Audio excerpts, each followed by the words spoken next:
हाँ, very good afternoon. Continue करिए। Last में આપણે પિટ્યુટરી ગ્રંથિ વિશે માહિતી લીધેલી, બરાબર?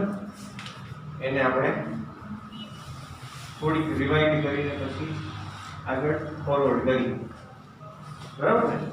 જેથી બધાને યાદ આવી જાય આપણે ગયા જમાનામાં શું ભણ્યા હતા.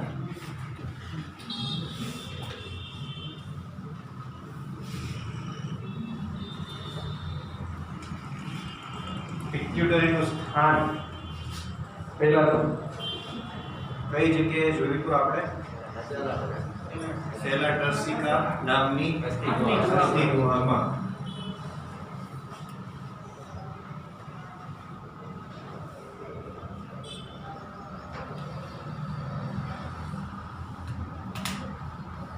યાદ રાખવા જેવું આટલું, બરાબર? સેલા ટર્સિકા નામની વસ્તી ગુહા. ટેક્સ્ટબુક બંધ કરી દો, વાંધો નહીં, ધીમે ધીમે જઈએ આપણે, બરાબર? સેકન્ડ, પિટ્યુટરી છે એ અંતસ્થ વિદ્યાની રીતે જોઈએ તો અંતસ્થ રચનામાં પિટ્યુટરીના મુખ્ય કેટલા ભાગ પડે? બે ભાગ પડે. વાહ, વાંચીને આવ્યા બધા, બરાબર? શું વાત છે? એલિનો હાઇપોફાઇસિસ અને સેકન્ડ વન ગુઆટ છે. આ કંઈક નવું છે, જવાબ મળી રહ્યા છે, બરાબર છે. એલિનો હાઇપોફાઇસિસ, ન્યુરો હાઇપોફાઇસિસ, પિટ્યુટરીના મુખ્ય બે ભાગ. ડન. હવે એડિનો હાઇપોફાઇસિસ છે એના બે ભાગ, દૂરસ્થ ભાગ અને મધ્ય ભાગ, बराबर છે. दूरस्थ भाग से उसको हम बोलते हैं अग्र पिट्यूटरी ग्रंथि. मध्य भाग मध्य पिट्यूटरी જે બોલો એ, અને સ્વયં સાક્ષાત પોતે ન્યુરો હાઇપોફાઇસિસ છે અશ્વ પિટ્યુટરી ગ્રંથિ તરીકે વર્તે છે. સ્વયંભૂ પોતે ન્યુરો હાઇપોફાઇસિસ, બરાબર? ઊંધેથી ચાલુ કરીએ તો અશ્વ પિટ્યુટરી છે એના બે સ્ત્રાવ oxytocin and vasopressin.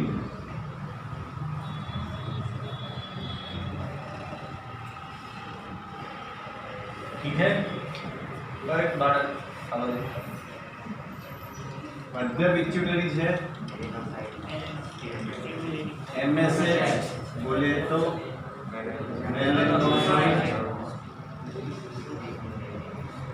Stimulating hormone. ठीक है. अग्र पिट्यूटरी સૌથી મોટી સૌથી પ્રમુખ કે જે 6 સ્ત્રાવ સ્ત્રાવ करावे, बराबर? उसमें पहलो आपने ग्रोथ हार्मोन, सेकंड वन छे प्रोलेक्टिन, थर्ड वन छे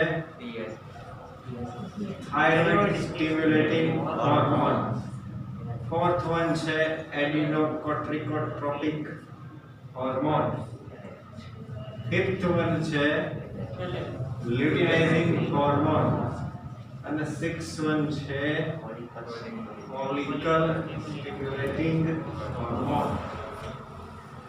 આટલું આપણે જોયું લાસ્ટ લેક્ચરની અંદર, બરાબર ને?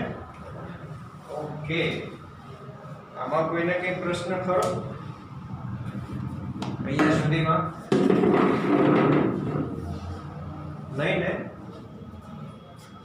સુધીમાં કોઈને કંઈ પ્રશ્ન ખરો? કઈથી શું આવ્યું શું નહીં એવું બધું યાદ રાખવા જોઈએ બાદમાં. આવું કીધું તું મેં.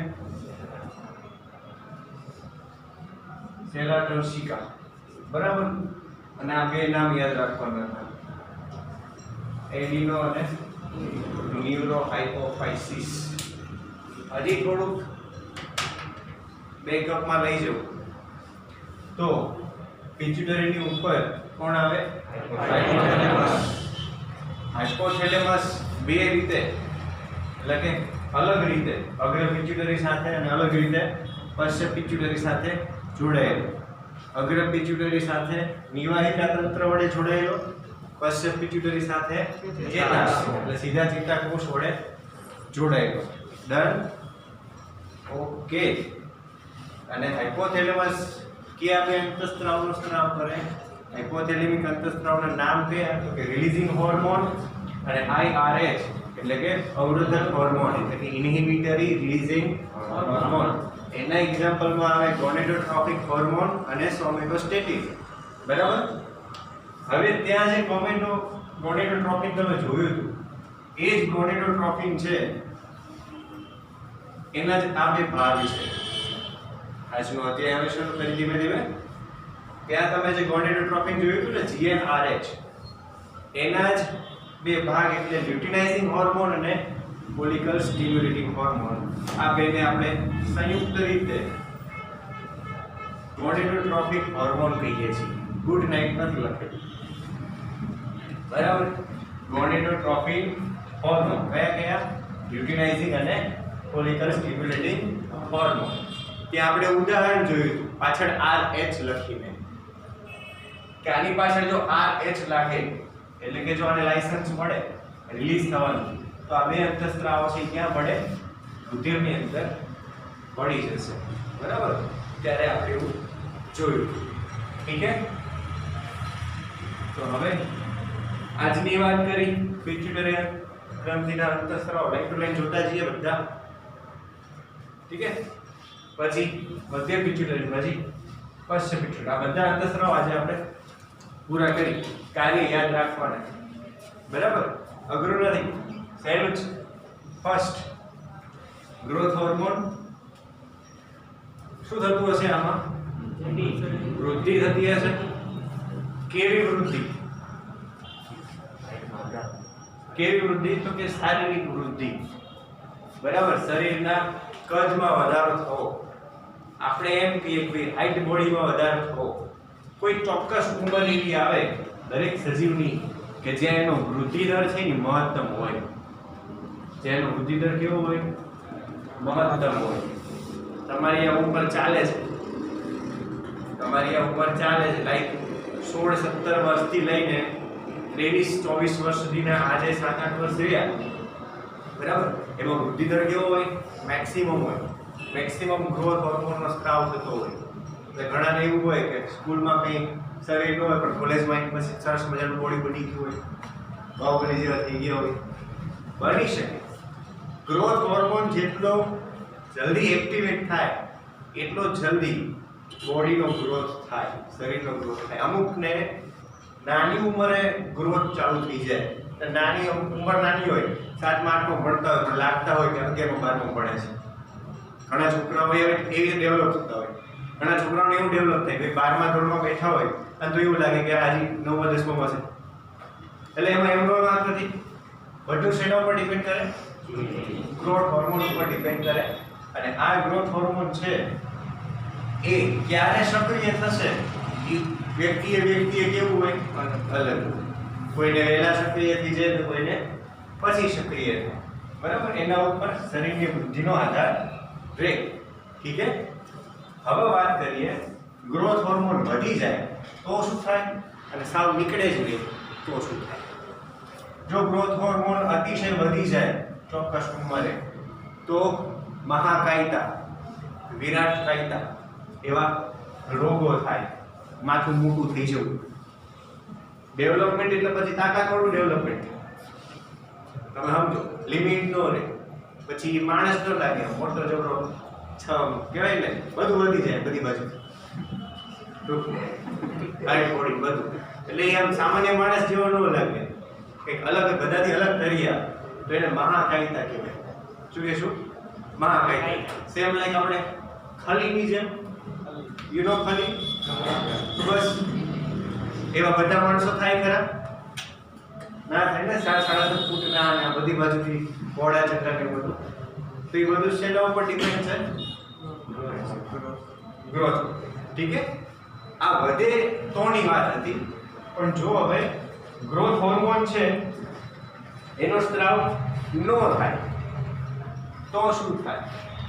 તો આપણે ઓલા કહીએ ને, મૂવીઝ ની અંદર આવતા હોય છે, સર્કસ ની અંદર આવતા હોય છે, ખબર છે? નાના લોકો સર્કસ ની અંદર આવે છે ને એ બધા, બરાબર? કે ગ્રોથ હોર્મોન નો સ્ત્રાવ જ ન થયો હોય, અથવા તો હોય તો સ્ત્રાવ માઇનોર, બરાબર? એમાં એમનો કોઈ વ્યક્તિનો કશો વાંક હોતો નથી. બધું જ શેના ઉપર ડિપેન્ડ કરે છે? અંતઃસ્રાવી ગ્રંથિઓ ઉપર ટોટલી વસ્તુ જતી હોય છે, બરાબર? PRN ગ્રોથ હોર્મોન વધી ગયો, બરાબર? ગ્રોથ હોર્મોનનો સ્ત્રાવ થાય, વધારે પડતો થાય તો મહાકાયિતા, ન થાય તો વામનતા. ઠીક છે. PRN પ્રોલેક્ટિન છોકરીઓની અંદર સ્પેસિફિક આનું કાર્ય છે કે સ્તન ગ્રંથિઓનો વિકાસ કરે. ક્યારે? જ્યારે પ્રેગ્નન્સી આવે ત્યારે થોડો વધારે વિકાસ કરે. બાકી જેમ ગ્રોથ હોર્મોન છે આખા શરીરનો વિકાસ કરે, એમ પર્ટિક્યુલર સ્તન ભાગનો વિકાસ કરવા માટે પ્રોલેક્ટિન અંતઃસ્ત્રાવશીલ વર્ક કરશે, બરાબર? ઓકે. આમાં પણ સેમ વસ્તુ, જેમ ગ્રોથ હોર્મોન છે એવી જ કન્ડિશન્સ એમાં પણ લાગશે, બરાબર? ક્યારે કેટલો સ્ત્રાવ થવો એ ઉંમર આધીન હશે. ઠીક છે. ચલો, થાઇરોઇડ સ્ટિમ્યુલેટિંગ હોર્મોન. થાઇરોઇડમાંથી થાઇરોક્સિન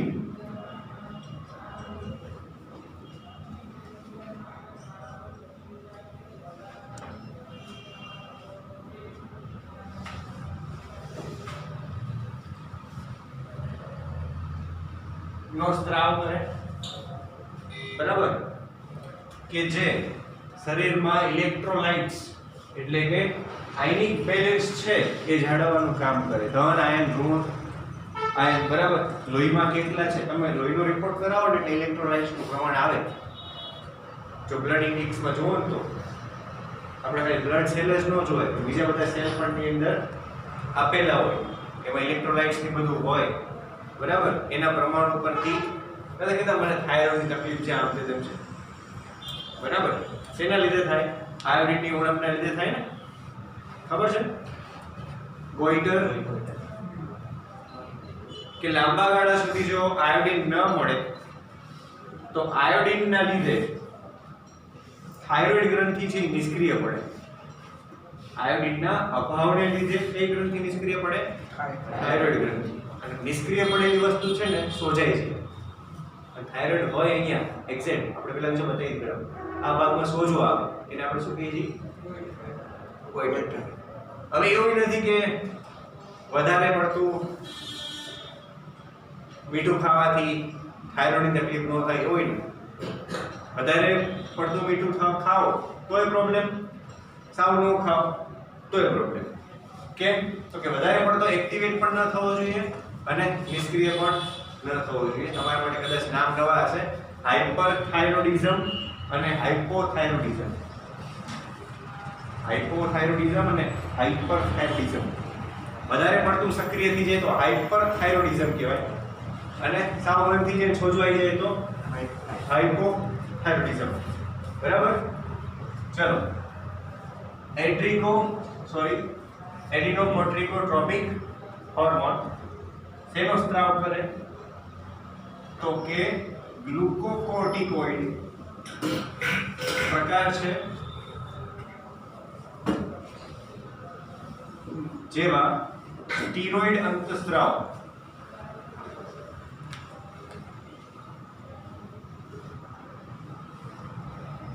નો સ્ત્રાવ કરે, બરાબર? ગ્લુકોકોર્ટિકોઇડ જેવા સ્ટીરોઇડ હોર્મોનનું કામ કરે કે જે શરીરમાં ઉત્તેજનાનું વહન કરે, શરીરને સક્રિય રાખવાનું, રુધિર પ્રવાહ ઝડપી બનાવવાનું કામ કરે. સ્ટીરોઇડ હોર્મોન, તમે સ્ટીરોઇડ તો નામ સાંભળ્યું હશે, સાંભળ્યું છે ને? નહીં સાંભળ્યું? સ્ટીરોઇડ નામ સાંભળ્યું નહીં?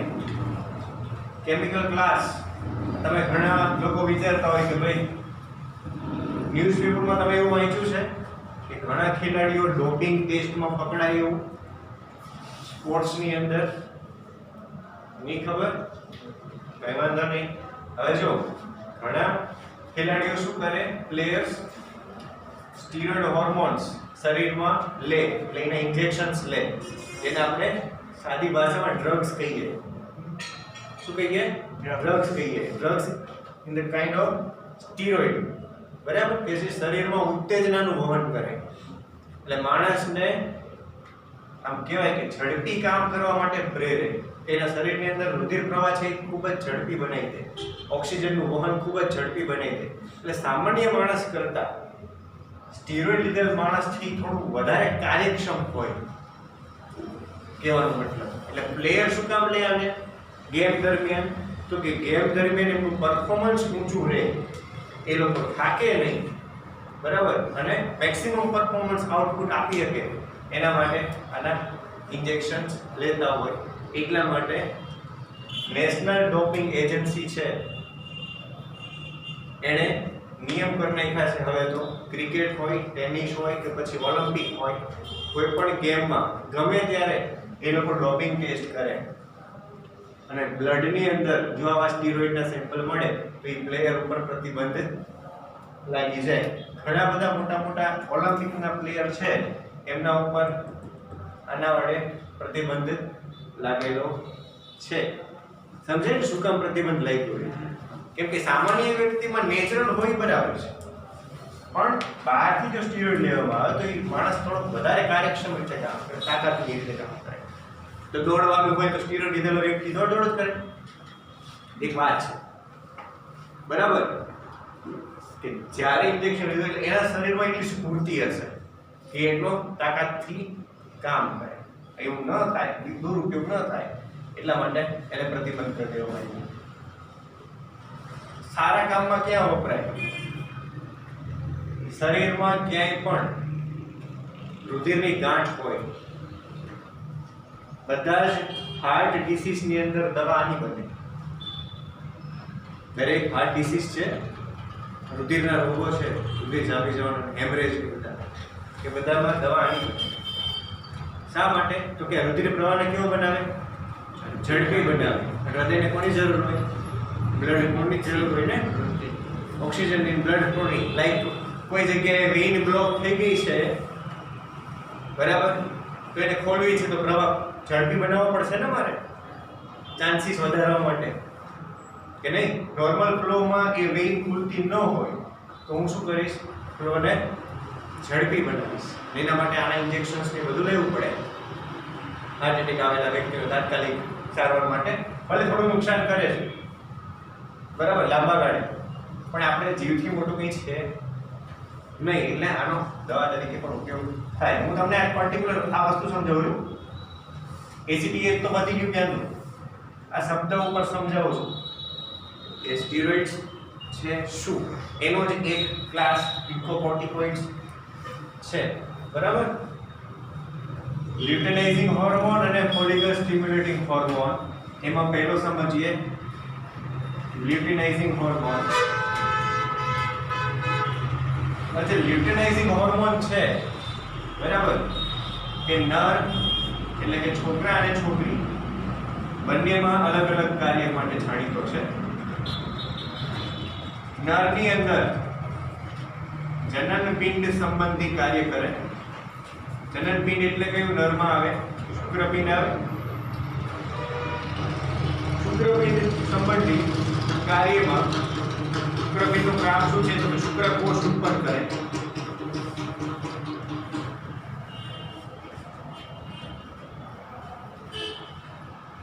બરાબર, શુક્રકોષ ઉત્પન્ન કરવાની ક્રિયાને કહેવાય શુક્રકોષ જનન.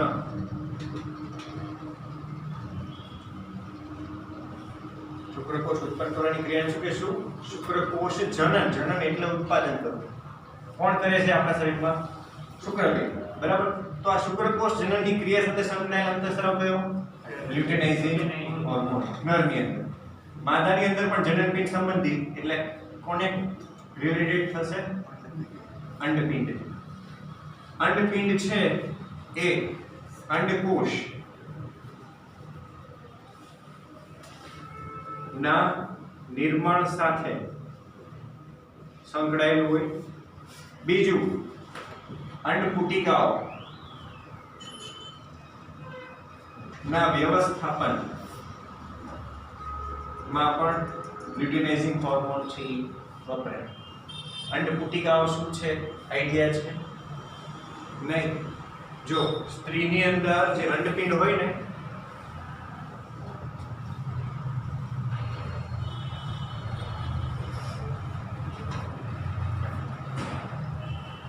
અડધો ભાગ દોર્યો.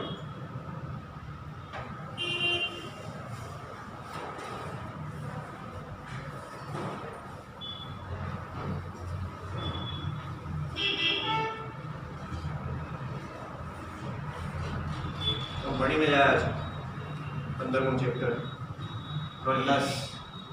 બરાબર. અંડપિંડ છે આ બે હોય બે બાજુએ.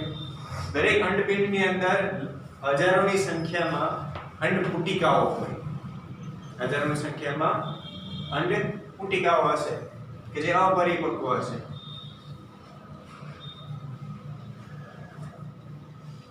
પછી છોકરીઓની અંદર આ વસ્તુ છે એ 14-15 વર્ષ અથવા તેનાથી ઓછા. બરાબર. આમાં પણ પ્લસ માઇનસ નું થોડું વેરિએશન છે થોડાક વર્ષોનું. બરાબર. અમુક વર્ષો પછી આ જે અપરિપક્વ અંડપુટિકાઓ છે એ પરિપક્વ થવાનું શરૂ થાય. બરાબર. પરિપક્વ થવાનો સમયગાળો શું હોય? 28 દિવસ. લોજિક ખબર પડી કે દર 28 દિવસે એક અપરિપક્વ અંડપુટિકા શેમાં ફેરવાય? પરિપક્વ અંડપુટિકામાં ફેરવાય. એમાં થોડા ચેન્જીસ થાય અને આગળ જતા શું બને? અંડકોષ બને. આ જ વસ્તુ સમજાણું? અપરિપક્વ અને પરિપક્વમાં ફેરવાય અમુક ઉંમર પછી. દર 28 દિવસે પરિપક્વમાં ફેરવાનું ચાલુ થાય. જેને આપણે મેન્સ્ટ્રુઅલ સાયકલ કહીએ, માસિક ઋતુ ચક્ર કહીએ. મહિના છો ને બધું 10માં. બરાબર. એ જ વસ્તુ અહીંયા કન્ટિન્યુ થાય. પણ આનું ધ્યાન કોણ રાખે? લ્યુટેનાઇઝિંગ હોર્મોન. બરાબર. આ દરમિયાન લ્યુટેનાઇઝિંગ હોર્મોનના સ્ત્રાવ થતા હોય શરીરની અંદર, છોકરીઓની અંદર. બીજું, એન્ડ્રોજન્સ.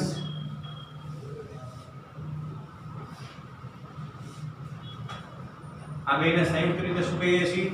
એન્ડ્રોજન્સ. એન્ડ્રોજન્સ એટલે જનનપિંડ સાથે સંકળાયેલા અંતઃસ્ત્રાવ. જનનપિંડ સાથે સંકળાયેલા અંતઃસ્ત્રાવ એને આપણે શું કહીએ છીએ? એન્ડ્રોજન્સ કહીએ છીએ. જે જાતીય અંતઃસ્ત્રાવો સાથે કામ કરે છે મળીને. છેલ્લું છે follicle stimulating hormone. Follicle. Follicle એટલે શું થાય? તો કે અંડપુટિકાઓ. બરાબર. એના વ્યવસ્થાપન સાથે આ હોર્મોન છે એ સંકળાયેલો હોય. બરાબર. ગ્રોથ હોર્મોન વૃદ્ધિ વિકાસ વધી જાય તો, વિરાટકાયિતા ઘટી જાય તો, વામનતા, પ્રોલેક્ટિન સ્તરગ્રંથિના વિકાસ માટે, થાઇરોક્સિન. બરાબર.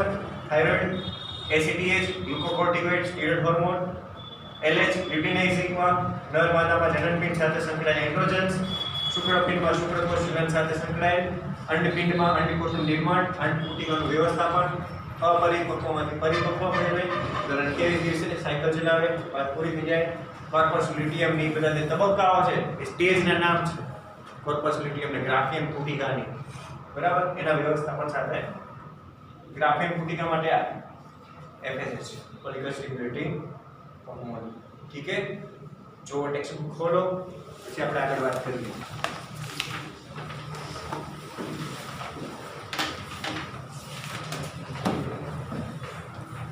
આ ખાલી મેં અગ્ર પિટ્યુટરી પતાવી, બરાબર, હજી મધ્ય પિટ્યુટરી અને પશ્ચ બાકી।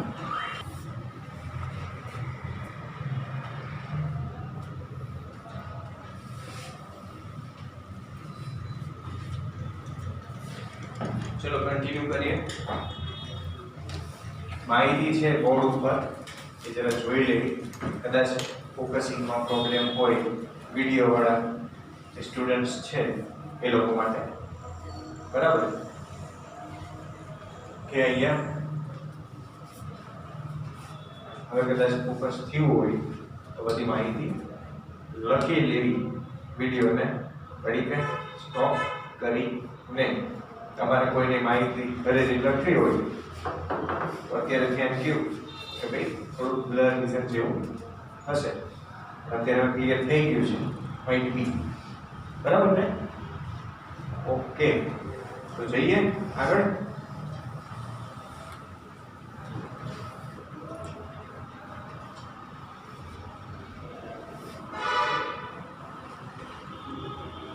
મધ્ય ભાગમાંથી MSH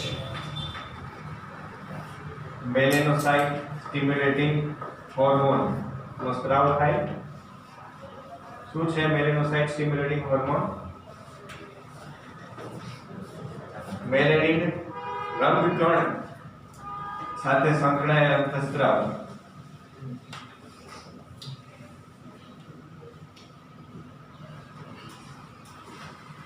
मेलेनोसाइट स्टिम्युलेटिंग हार्मोन, बराबर। तो मेलेनिन रंजक कण रंग कण के जे त्वचाना रंग साथे संकળાયેલ છે એ અંતઃસ્ત્રાવ એ કાર્ય માટે MSH કામ કરશે।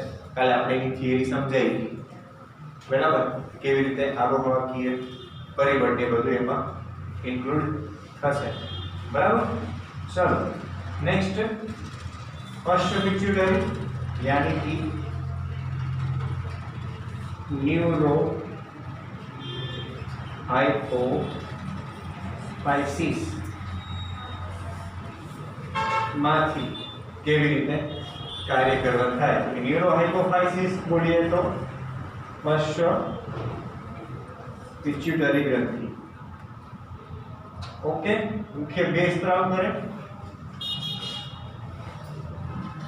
ऑक्सीटोसिन અને वासोप्रेसिन।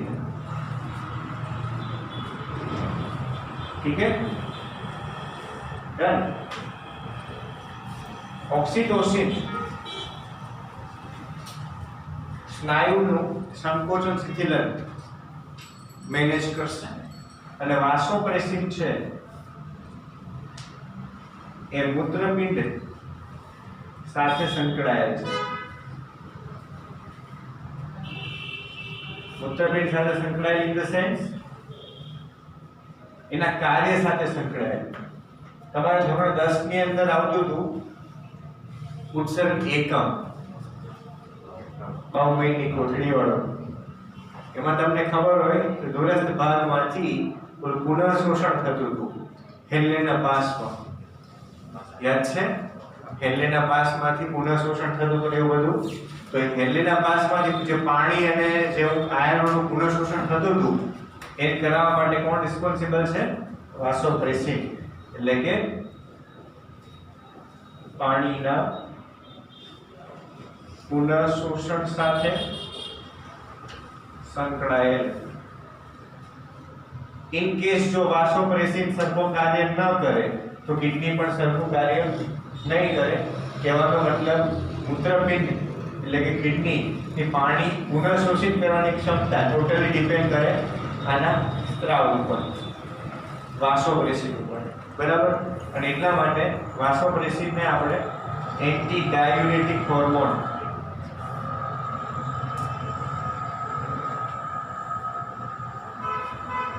ADH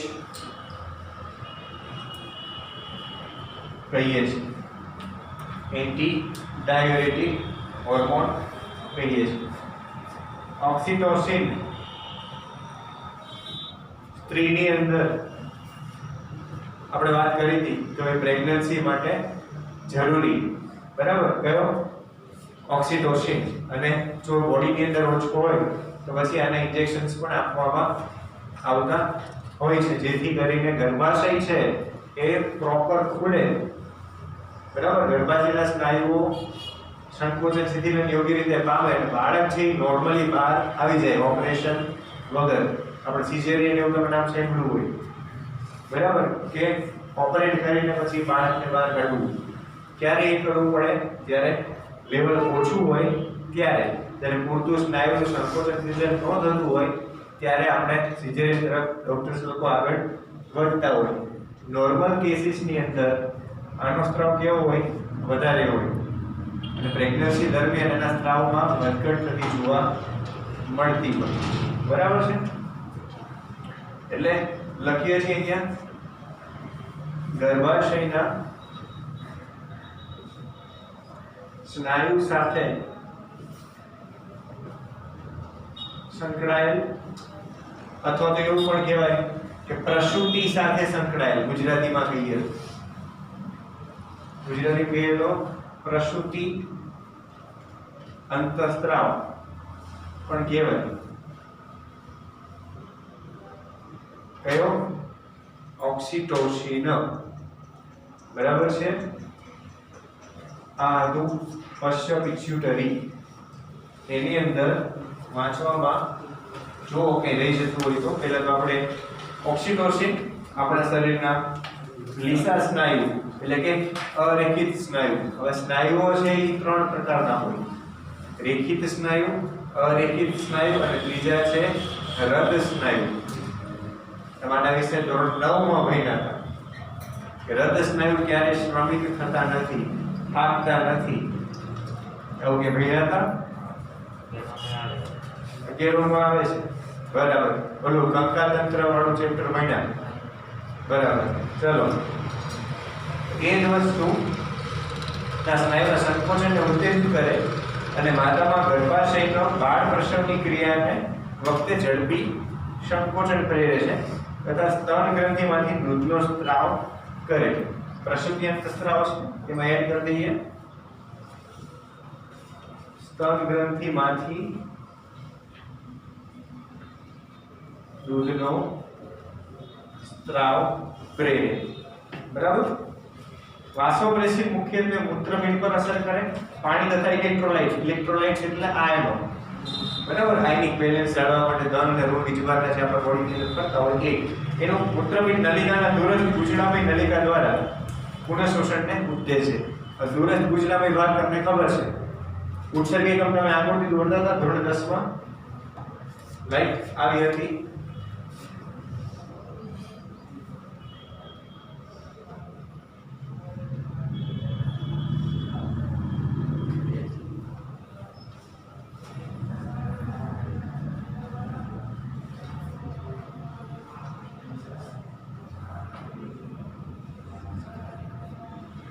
આવું આવતું હતું કે? બરાબર. પછી અહીંયાથી અંતર્વાહી ધમનિકા અને એ બધું અહીંયા ફરતે વીંટળાયેલું હતું.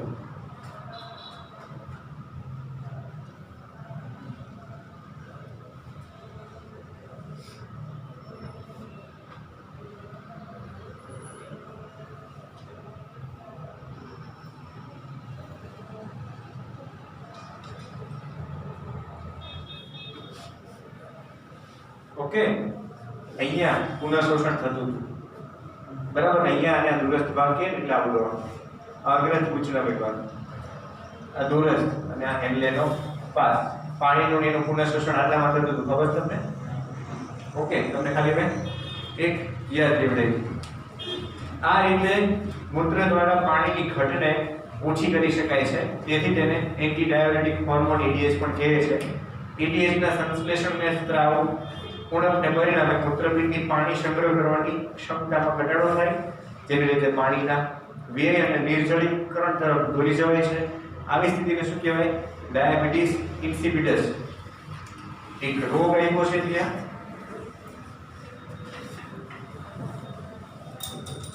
ડાયાબિટીસ ઇન્સિપિડસ. ઘણા લોકોને પ્રોબ્લેમ હોય છે, વારે ઘરે યુરિનેશન માટે જવું પડે, ટોયલેટ માટે જવું પડે. કેમ? તો કે એમની કિડની જે છે એ વાસોપ્રેસિનની ઉણપને લીધે, EDH ની ઉણપને લીધે પાણીનું પુનઃશોષણ ઓછું કરે છે. પાણીનું પુનઃશોષણ ઓછું કરે એટલે પાણી બહાર કેવું થાય? વધારે નીકળે. ઓબ્વિયસ વસ્તુ છે ને. આપણા શરીરમાં પાણી સંગ્રહવાનું હોય. આપણે યુરિનમાં પાણી શું કામ બહાર કાઢીએ છીએ? એવું નથી કે વધી ગયું છે. આપણે યુરિનમાં પાણી એટલા માટે બહાર કાઢીએ છીએ કે એની અંદર જે ઉત્સર્ગ દ્રવ્યો છે એ ડાયલ્યુટ થાય, મંદ પડે, થોડા મંદ પડે. ઉત્સર્ગ દ્રવ્યોના વહન માટે પાણી ખાલી માધ્યમ તરીકે થોડુંક બહાર આવે છે. આપણી શરીરને તો મોટા ભાગે પાણીની જરૂર તો છે જ, બરાબર. પણ એવું વાસોપ્રેસિનની ઉણપના લીધે ના થાય. પાણીની જરૂર હોય બોડીમાં, પણ કિડનીમાં જેટલું પાણી આવે એ બધું ક્યાં જતું રહે? બહાર છે. એટલે પાણીની ઉણપ સર્જાય એટલે એને કહેવાય નિર્જલીકરણ. અને આવા સિમ્પટમ કોનું છે? ડાયાબિટીસ ઇન્સિપિડસનું છે, બરાબર. આવા નવા ડાયાબિટીસ મેલિટસ પણ આવે, ટાઈપ 1 ટાઈપ 2 ડાયાબિટીસ. એમાંથી આ ડાયાબિટીસ ઇન્સિપિડસ, બરાબર. જોઈ લો ટેક્સ્ટબુકની અંદર. આખી આપણે પિટ્યુટરી ગ્રંથિ હવે પૂરી કરી. આખી પિટ્યુટરી ગ્રંથિ લખવી હોય તો 4 માર્કની અંદર લખાય. અગ્ર પિટ્યુટરી ગ્રંથિ લખવી હોય બધા અંતઃસ્ત્રાવો સાથે તો 3 માર્કમાં લખી શકાય, બરાબર.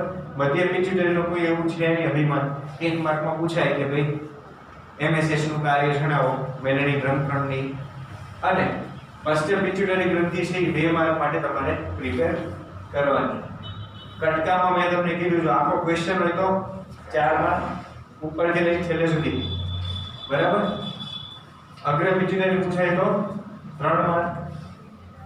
મધ્યમાં તો MSH નો 1 માર્કનો ક્વેશ્ચન નીકળે અને પશ્ચિમ પિટ્યુટરીનો 2 માર્કનો ક્વેશ્ચન નીકળે, જેમાં 1 માર્ક છે ઓક્સિટોસિનનો અને 1 માર્ક છે વાસોપ્રેસિનનો. આવી રીતે માર્ક ડિસ્ટ્રીબ્યુશન આ ક્વેશ્ચનમાં થશે, બરાબર. સેપરેટ હાઇપોથેલેમસ છે 3 માર્કમાં તમે લખી શકો. આની આગલો ક્વેશ્ચન મેં તમને સમજાવ્યા છે, કદાચ માર્ક નહીં કીધા હોય તો હાઇપોથેલેમસ છે 3 માર્કમાં તમે સેટ કરી શકો, બરાબર. બીજા 1 માર્કના ક્વેશ્ચન તમને ખબર છે, અંતઃસ્ત્રાવી ગ્રંથિના નામ આપો ને અંતઃસ્ત્રાવની વ્યાખ્યા એ બધું. ઓકે, તો જોઈ લો. પછી જઈએ આગળ.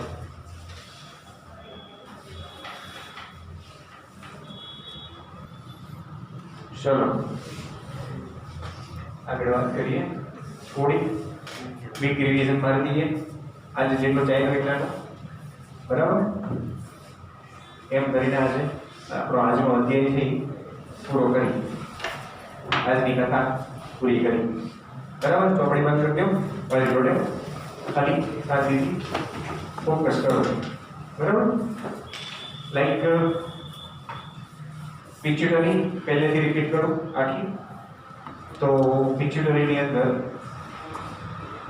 એમ કહેવાય કે ભાઈ સેલા ડર્સિકા નામની અસ્થિ ગુહા એની અંદર ગોઠવાયેલી પિચ્યુટરી, બરાબર. પછી અંતસ્થ રચનાને આધારે મુખ્ય 2 ભાગ કયા કયા? ન્યુરો હાઇપોફાઇસિસ અને એડિનો હાઇપોફાઇસિસ. એડિનો હાઇપોફાઇસિસ છે એના 2 ભાગ, દૂરસ્થ ભાગ અને મધ્ય ભાગ.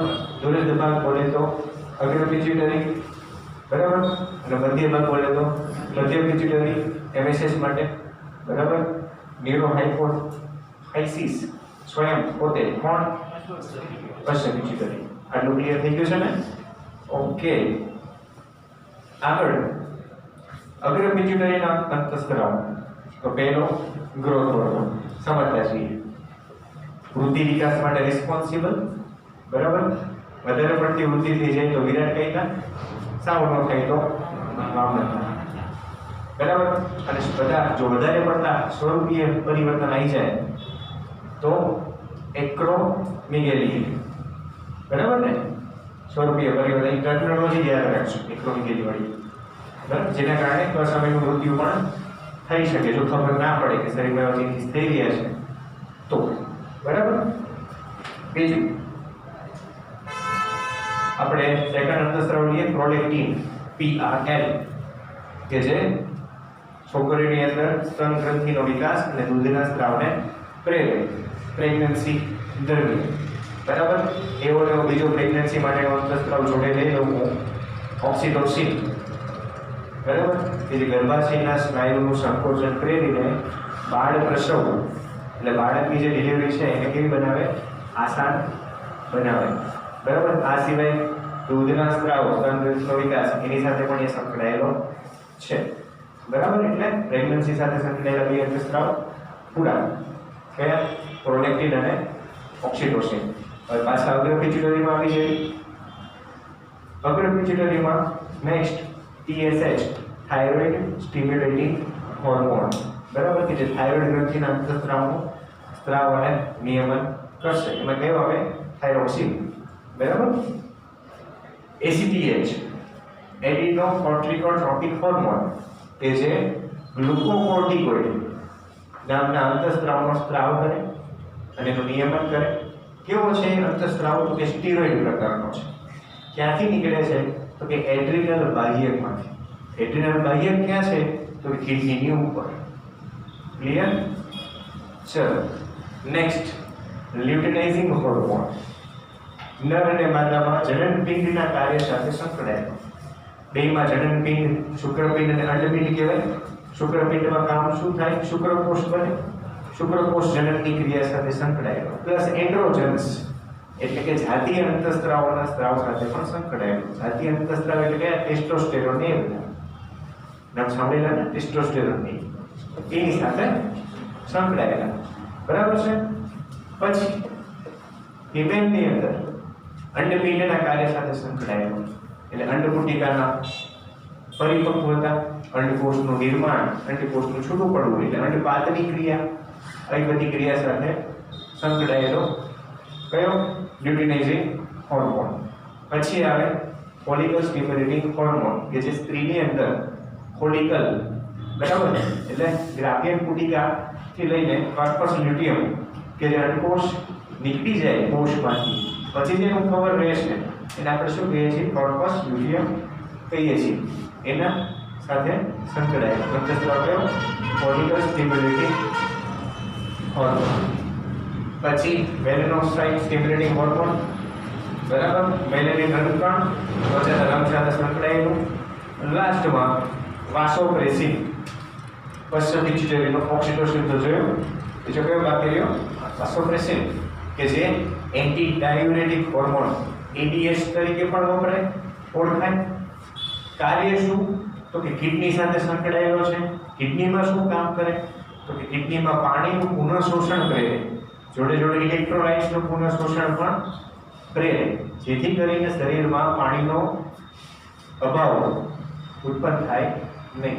ઇન કેસ જો વાસોપ્રેસિનનું પ્રમાણ ઘટી ગયું, ADHનું પ્રમાણ ઘટી ગયું, તો કિડની દ્વારા પાણીનું પુનઃશોષણ બંધ થઈ જશે. કિડની પાણીનું શોષણ કરી શકશે નહીં, પાણીનો સંગ્રહ કરી શકશે નહીં. અને આવું થશે એટલે શરીરમાં નિર્જલીકરણ ઉત્પન્ન થશે અને શરીરમાંથી પાણીનો વ્યય થવા મળશે. યુરિન સ્વરૂપે, મૂત્ર સ્વરૂપે પાણીનો વ્યય ચાલુ થઈ જશે. અને આ સિમ્પટમ કોનું છે, ડાયાબિટીસ ઇન્સિપિડસ નું સિમ્પટમ છે. ઠીક છે, ટુડે ધીસ મચ. આજે આટલું જોયું, પછી 5 મિનિટમાં તમને આખા આજના અધ્યાયનો સાર કીધો, બરાબર. આવી રીતે તમારે મનમાં ને મનમાં યાદ રાખવાનું કે આજે આપણે કેટલું ભણ્યા છીએ, શું ભણ્યા છીએ. રિપીટ કરશો એમ આવડશે, ભૂખવાની જરૂર નથી. અને જરૂર પડે લખવાના શોખ હોય તમે તમારી રીતે નોટબુકની અંદર આવી રીતે મનન કર્યા પછી લખી પણ શકશો.